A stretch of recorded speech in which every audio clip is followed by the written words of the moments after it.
ایک وہ انسان جس کو اللہ نے خطاب دیا رحمت للعالمین، رحمت للمسلمین نہیں، مسلمانوں کے لیے نہیں، وہ رحمت صرف بن کے آئے تھے، انسانوں کے لیے رحمت بن کے آئے تھے۔ انہوں نے انسانوں کو اکٹھا کیا تھا۔ نمبر 1 دنیا کا گریٹسٹ مین اچیومنٹس میں وہ ہمارے نبی صلی اللہ علیہ وسلم ہے۔ تو ہم ان کی زندگی تو بتائیں اپنے بچوں کو کہ کیا وجہ تھی وہ اللہ نے ان کو اپنا حبیب کہا تھا قرآن میں، کیا وجہ تھی کہ اللہ نے سب انسانوں کے لیے ان کو کہا تھا کہ یہ رحمت بن کے آئے ہیں۔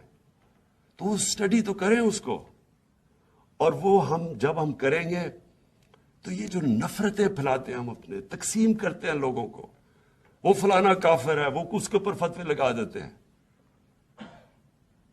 ایک صحابہ جنگ کے دوران وہ جب ایک کافر کو مارنے لگے، جب جنگ یعنی لڑائی ہو رہی تو جب مارنے لگے تو اس نے لا الہ الا اللہ محمد رسول اللہ کہہ دیا، تو انہوں نے پھر بھی اس کو مار دیا۔